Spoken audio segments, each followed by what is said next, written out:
as construction costs continue to go up, as inflation drives construction costs, the value of replacement, of what you would have to, because that's really the driver of rents is if you're doing new construction, you have to rent it at a certain rate in order to justify the construction. It is and it isn't. Yes, there's a connection there for what that's going to be marketed at. However, we got to remember affordability, right? So when you go back to 2008, we have an economic crisis. We have people getting laid off. We have, these issues.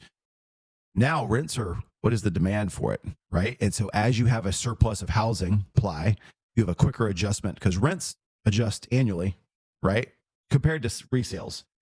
So generally we see a quicker adjustment on rental rates than we do house prices. Yeah, the responsive time. There is a correlation between the two, right? Because if there's this massive gap, homeowners would be like, well, I'd sell and rent, right? It would be a natural thing to look at as a better option. And so, but all that to say is like affordability, supply, incomes of the area. There's always going to be somewhat of a tie to incomes of the area. So as like over this last 3 or 4 years, as cost of housing has gone up, incomes haven't yet fully caught up with where cost of living is today, right? Because you don't see that. You don't see employers say like, oh, eggs are up.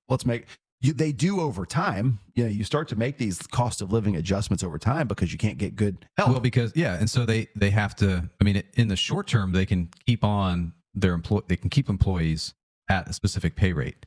And when they see, hey, my employees can't maintain a certain lifestyle and they're going to move jobs in order to maintain that, then they have to start raising what they, what their wages are. Especially if you want employees in the office in some of these big metros.